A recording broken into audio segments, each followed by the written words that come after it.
Hello again, Bernie Miklasz with you with another Bernie Miklasz show here on my YouTube channel. Thank you for subscribing very much. Appreciate all your comments. Appreciate all of your support. And we'll keep rolling these out for you. I'm excited. Spring training's opening and can't wait for the start of the actual regular season. I think the Cardinals might have a chance to be interesting, but not so much based on record. Up, that's another video for another day. Today I want to talk about. Well, let me just. I'm laughing already at myself, not at you. Let me repeat one of my uh, favorite song titles ever. And you have to go all the way back to the legendary MC5 from Detroit, Michigan. So let me, in their words, kick out the jams in this one. Okay, we'll kick out the jams. All right. Look it up if you don't know what that means. I don't blame you. See, I like to use some esoteric references sometime because the people who understand them really love it. And the people who don't understand them will do what I usually do if I don't understand something, which is to go look it up on Google, right? So anyway, I learn a lot that way. That's my education. Um, let's talk about the Cardinals and this increasingly ludicrous Nolan Arenado situation. And the only reason I'm going into this is because of some reporting done by Jeff Passan of ESPN, who's got great contacts everywhere. And he was talking about, well, he had a list of the remaining questions in the offseason. One of them was, okay, are the Cardinals going to trade Nolan Arenado? What's going to become of him? And so Jeff Passan, an old friend, he mentioned, well, maybe the Dodgers are looking at something or the Yankees, but he seemed very skeptical of all that. And Jeff Passan said, for those of you who missed it, but it's okay, even if you saw it, we'll review it because I got some information on the other side of this that will, in effect, explain just how ludicrous the Cardinals are being if, in fact, Jeff Passan is on solid ground with his reporting. Because what he said was that, Boston is still the most likely destination. And let me just read this to you. And of course, this is all contingent upon Alex Bregman not signing in Boston. And then the theory goes the Red Sox would pivot and try to close the deal with the Cardinals for Nolan Arenado. And by all indications, the two teams have continued to talk. But this is what Jeff Passan wrote that caught my eye, and I'm sure caught your eyes. And I've been thinking about this a lot anyway. And I even talked about it on the Gas House Gang at KMOX. Here it is.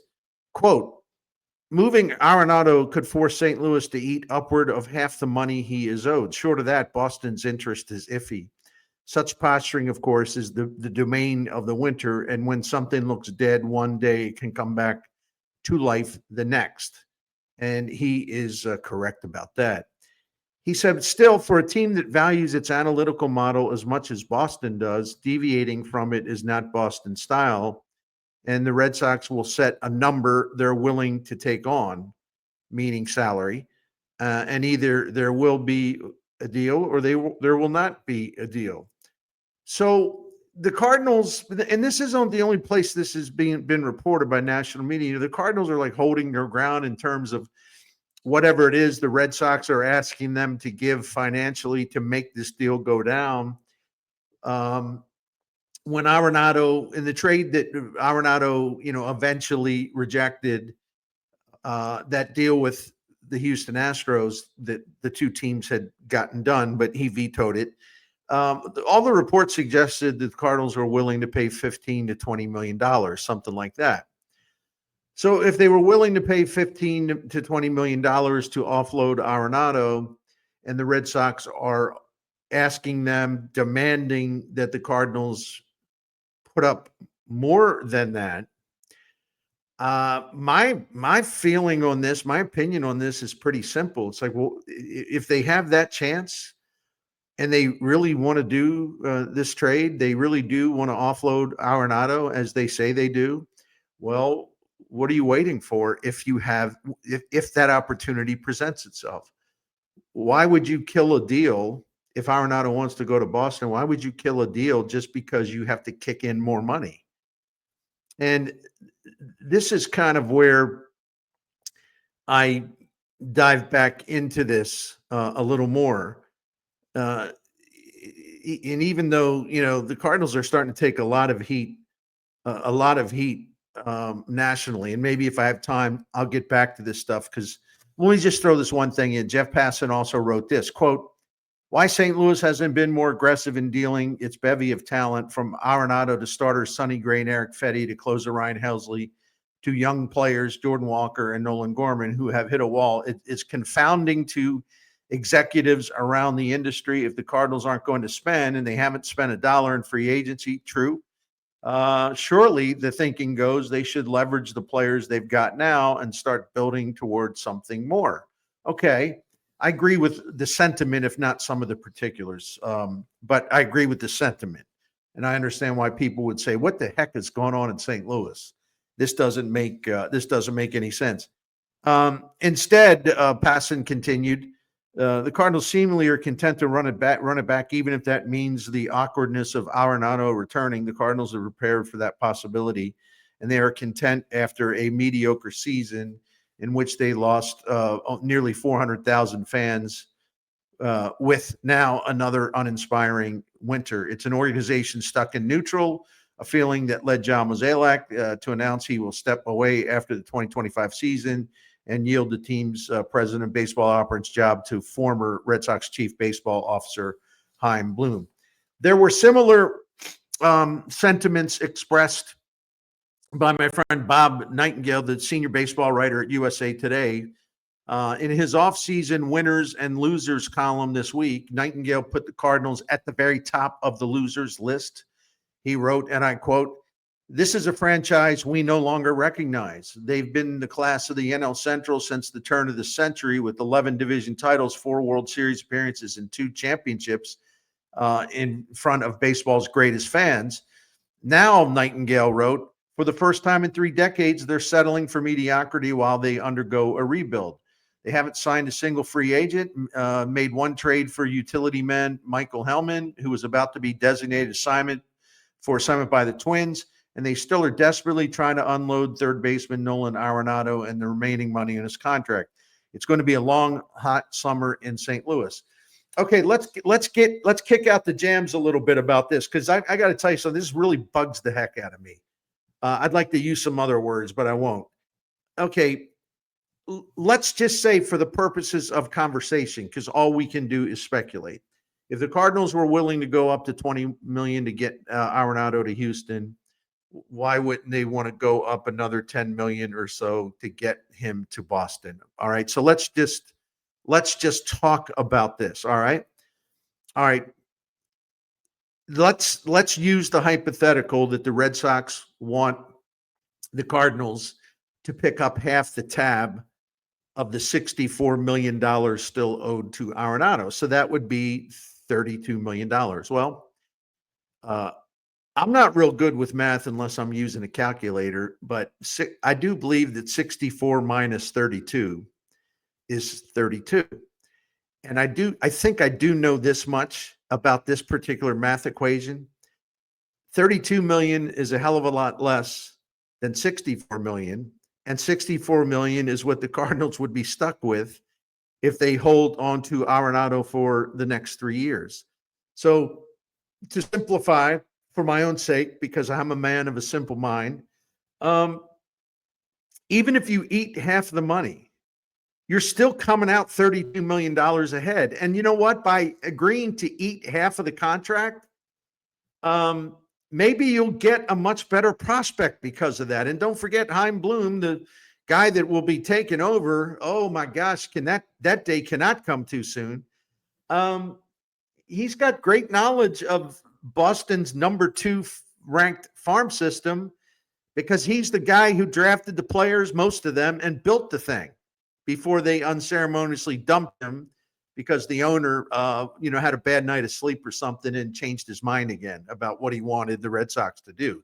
So they could actually, by paying more, this is just theoretically, by paying more money, you probably come away with a prospect that would have some appeal, maybe a lot of appeal. I don't know. I'm not going to speculate.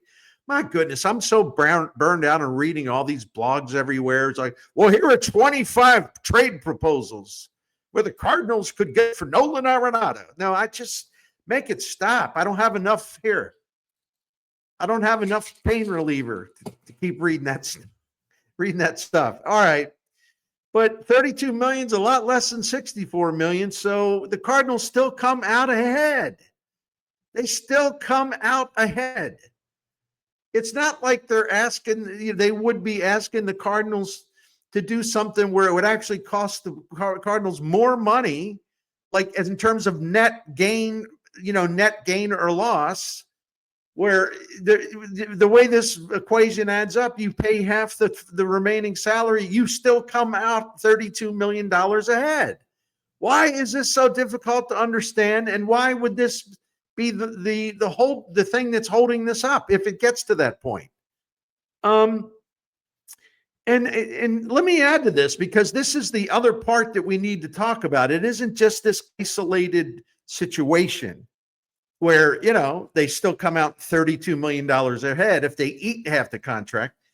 But what makes this even more puzzling, and frankly makes the Cardinals look even worse, is the way the Cardinals were able to squeeze so much money out of the Rockies when they made the trade for Arenado. According to Cott's contracts, and listen, there are some discrepancies in the reporting on this contract. It's very, very complex. But let me just say this. I'm in the ballpark. I've done the best I've kind of suss it out, because I'm seeing a couple different versions, but this is all basically the same. So I'm presenting these to you carefully, doing all the research I did just to make sure I haven't forgotten anything. But it's hard to get everything to mesh. So I did the best I can, and I am definitely in the ballpark. Okay. So the Rockies gave the Cardinals a heck of a lot of money as part of this deal. The Rockies sent $14.3 million to the Cardinals to cover part of Arenado's salary in 2021, but there's more to that later.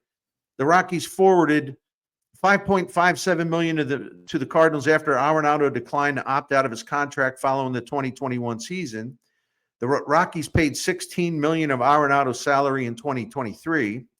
The Rockies covered $5 million of Arenado's salary in 2024. And the Rockies are on the hook to cover $5 million of Arenado's salary in 2025 and another $5 million of his pay in 2026. So if you add all of that up, the Cardinals come out way, way ahead. At the time of the trade, Arenado had, before the 2021 season, Arenado had 6 years and $167 million left on the 8-year, $260 million extension he signed before, again, the 2019 season. But of that pile of money, of the $167 million left on that contract, the Rockies gave the Cardinals a total of $51 million to defray the cost, which from the St. Louis end actually made it a 6-year deal worth $116 million, an average of $19.3 million per year. But to get Arenado to agree to the trade that brought him here, because he had a no trade clause, the Cardinals added an extra year to his contract, tacking on $15 million for 2027. Really not a big deal.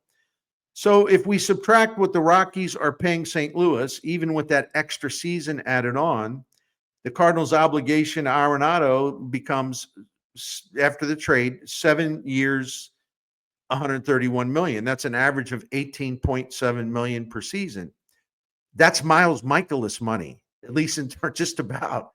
And like what terms of Michaelis will make this season. So from 21 through 2024, the Cardinals got one great season. That was 2022 when he finished third in the MVP vote. They got one great season, 2 good seasons, and 1 above average season from Arenado, because last year he was above average, according to total value, but slightly above average offensively. According to the value scale at Fangraphs, Arenado's performance value over the 4 seasons as a Cardinal so far, $138.5 million total, $138.5 million of performance value in the first 4 years he's been a Cardinal. So again, the Cardinals clearly came out way, way, way ahead in this trade. They gave up the Rockies in terms of talent, gave up very little. The only notable player who's still with the Rockies is Austin Gomber, the lefty pitcher, but he's got a 5.08 ERA in his 4 seasons with the Rockies. his fielding independent ERA and kind of neutralized ERA is about 4.7, but still, this ain't Kershaw in his prime, okay? And the Cardinals came out of this way ahead on the financials. Even if Arenado makes it to the end of his contract, which expires at the end of 2027, they will have paid him less than an average of $19 million per season. And the Rockies money also covered a good amount of the deferred dollars owed to Arenado. And again, this is the complicated part. So let me go over this again, sort of framing it a different way. In effect, Colorado paid for all of Arenado's $35 million salary in 2021 because Arenado agreed to take $15 million that year with the other $20 million deferred. So he took $15 million, $20 million deferred. That adds up to his $35 million salary. But those deferments, which are spread out over a long, long period of time, were essentially covered by the Rockies when they agreed to send that $20 million as part of the 2021 financials, right? So again, there's some minor discrepancies here in the reporting, and it's difficult to cobble it together, but I'm in the ballpark. But the point is, the Cardinals didn't have to pay Arenado anything in 2021. Well, they had to pay him, I guess, $15 million. You could look at it that way. But really, that's why it's complicated. Really, they didn't have to pay him anything because the Rockies were picking up so much of a part of it, including all those deferments. So the bottom line, with the Rockies picking up such a huge part of the tab on the front end of this deal, the Cardinals acquired an elite player at a bargain price financially, and they gave up virtually nothing in terms of talent. They made out very, very, very, very well on the trade and on the financial arrangements. So if they want to move Arenado and maybe pick up a good prospect in exchange, then why the heck wouldn't they go ahead and pay the Red Sox or another team a good chunk of the money left on his contract? To repeat, the Cardinals already won the Arenado trade, the big one. They already won that one. And so what's the big deal if they got to maybe do something they don't want to do to get him out of here, right? They're still coming out way ahead. To repeat, even if the Cardinals eat half of what's owed, they would still save $32 million. So it's a net savings of $32 million. Why don't you accept the victory and make the trade if this thing comes to the point where you have to make that decision? What's the problem here? So why would they be balking at that? Listen, I did a video last week, I think it was, where I said, look, if they got to keep Arenado, there's some benefits to that. I keep an open mind on things, and I'm also pragmatic on things. It's not like keeping him's the worst thing in the world. There would be some benefit to that. So if they want to keep Arenado, then keep him. I've already talked about this more than a few times here on the Bernie Show on YouTube, but also in my columns at Scoops Network. Arenado has value to the Cardinals that could help them win more games in 2025, provided that other hitters step up and do what they're also capable of doing, and provided that the bullpen's is good or whatever. The pitching, they certainly aren't moving veterans out of there to make room for some young starting pitchers, although injuries will take care of that. But I don't care if Arenado is a Cardinal. I have no vested interest in this. I always try to make sure I look at things from every angle because I want to make sure I understand everything. And if he's a Cardinal, there are pluses to that. But there are also some negatives, which we'll review here in a bit. But here's the deal. My opinion really does not matter because the Cardinals told us they were trying to trade Arenado. The Cardinals at the winter meetings back in early December went public with John Mozeliak telling reporters. He expressed confidence that they would trade Arenado because he kind of liked what he was hearing. Maybe he got some bad intel. I don't know. But he was out. He's normally very secretive, but he was very upfront about we're trying to trade Arenado and we're confident we'll make a deal. And I think at one point he even hinted that it could be they'd like to wrap it up before Christmas or whatever. So then in the winter warm-up, which was in January, Mozeliak doubled down. If you remember, he said trading Arenado was priority number 1, priority number 2, and priority number 3. Well, if this is such an urgent priority, why is Arenado still employed by the Cardinals? If the answer is, well, we can, they have a chance to trade him to Boston, but it's Jeff Passan and others are reporting if that becomes a reality in that, Bregman goes elsewhere, doesn't sign with Boston, then they want Arenado, the Red Sox. Okay, if it gets to that point, and this is such an urgent priority number 1, number 2, and number 3, that's a priority. That is definitely a priority. Well, then why would they balk at giving the Red Sox more money? And how could this be? How could this be considered a reset if Arenado remains at third base? If Arenado's on the Cardinals, the Redbirds this season will have a group of position players going into this season that collectively took 82% of the plate appearances in 2024. It ain't a reset if you have such a heavy volume of last year's players still in place in 2025. That ain't a reset. They're not resetting. They're reheating what they already have.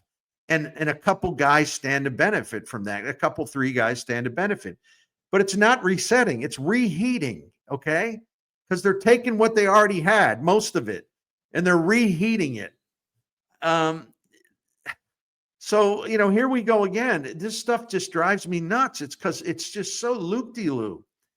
But if the Cardinals can't trade Arenado, we know this, but let's review. There are ramifications.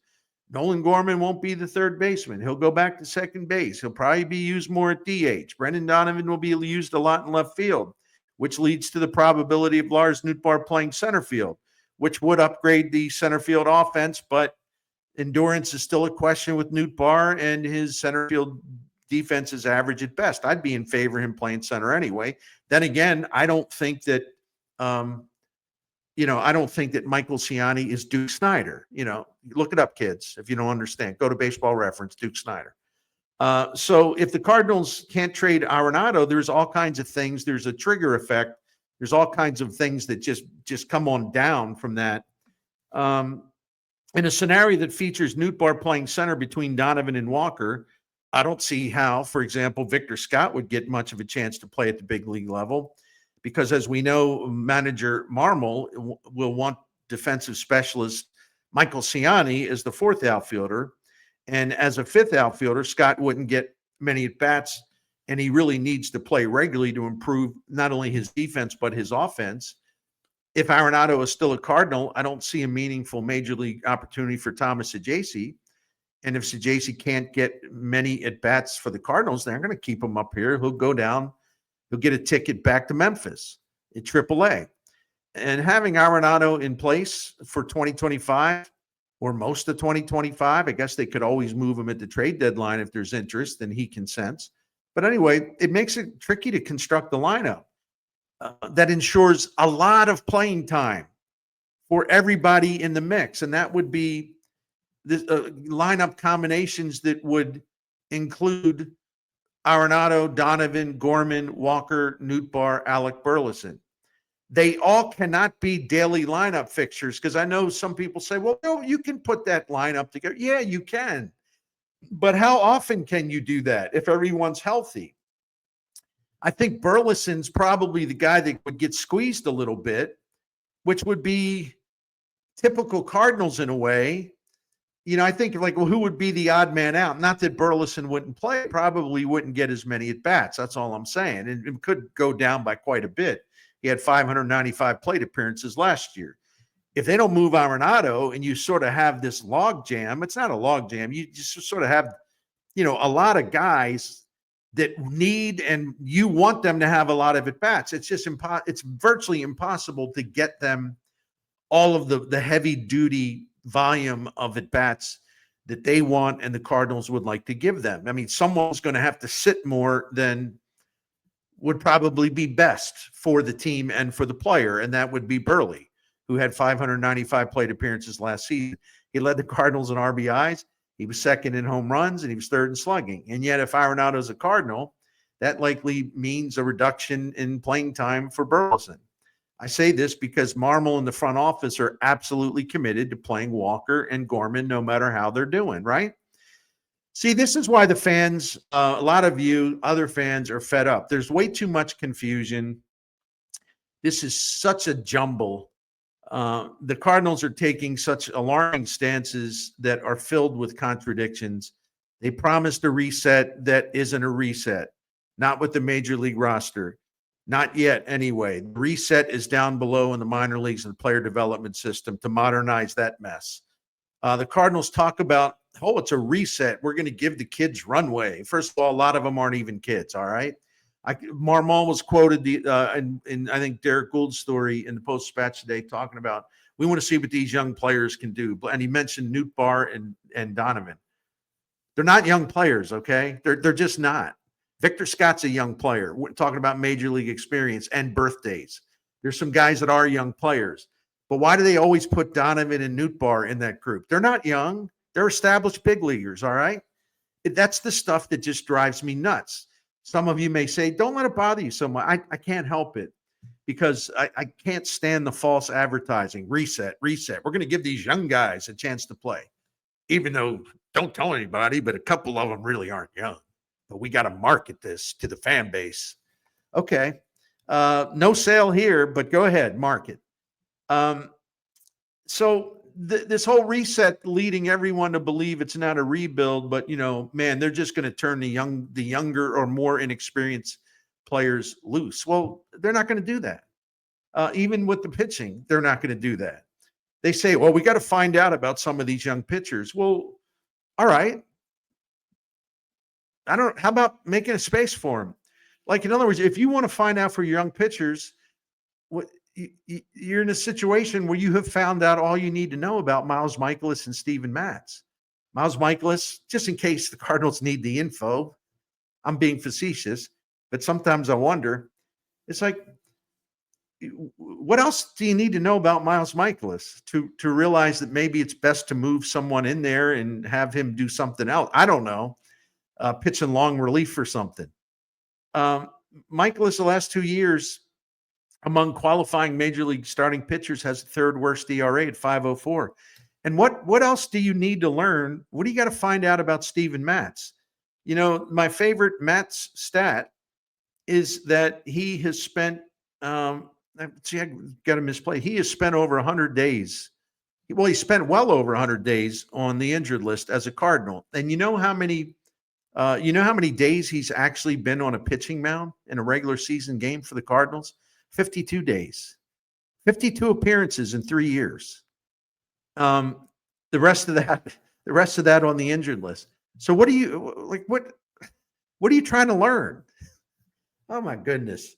Anyway, and I know that the Cardinals will be using young pitchers because there will be injuries, and maybe they move Matz to the bullpen instead of trading him. I don't know. But if you move Matz to the bullpen, you're blocking another young guy from getting an opportunity. I mean, you really are. And, Matz has been fine as a reliever when he's been healthy to stay in the bullpen and actually pitch, right? He's been fine. But, you hear some people, fans and media, carry on about this as if the dude, I'm going to go back in the past again. See, because I like my references to go back. People go on and on about him as if like he was Sparky Lyle or something. Can we just calm down and quit overrating this guy? Anyway, I told you I was kicking out the jams. So the Cardinals talk about having a good season, a winning season, a surprising season, maybe even a contending season. But they haven't signed one established player to a free agent contract. They haven't spent $1 in free agency. They made only, as Bob Nightingale alluded to, made only one minor trade for a spare part in Minnesota, a 28-year-old guy that's had 10 major league plate appearances, and the Twins were about to let him go. And I'm not saying Michael Hellman can't help the team in some way. I don't know. But I'm just saying, if that's your big move and they signed Nick Anderson, a reliever, to a minor league contract, he'll have a chance to make the club. But last season, his fielding independent ERA was 5.04 and his strikeout rate collapsed.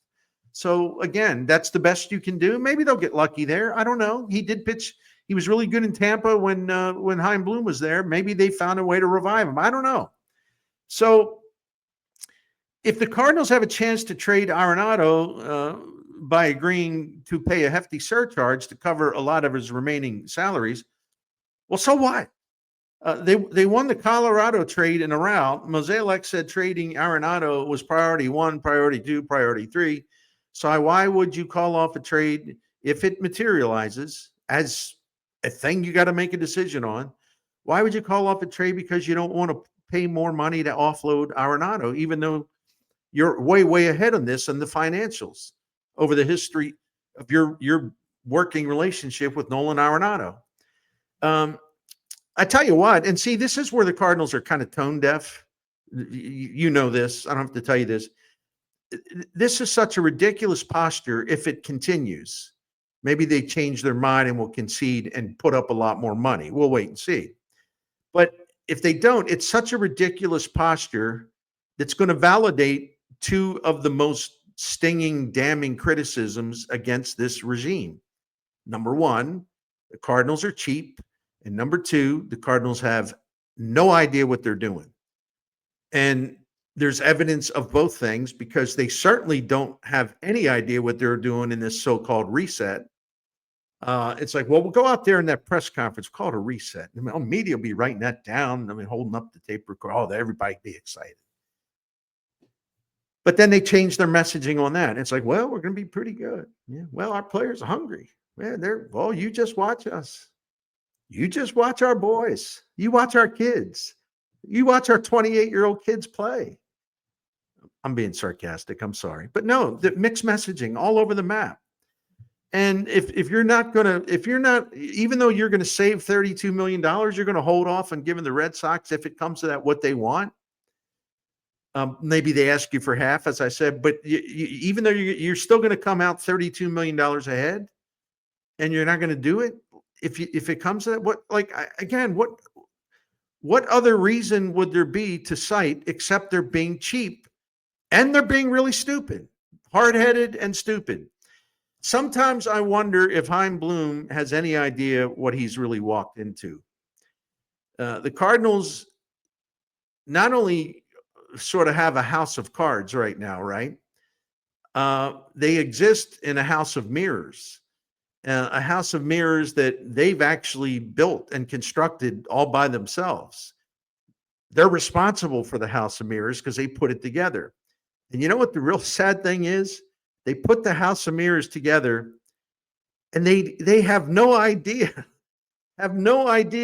how to find their way out of it because they're all over the place. Reset. No, we're going to win. Reset. No, we're going to try to win. Reset. No. It just one direction, then swerve to the other direction. They're banging into the glass, into the mirrors, and it's like, which way's out? Oh, wait, let's go over here. No, let's go over there. Boom, hanging, banging into the house of mirrors, the walls.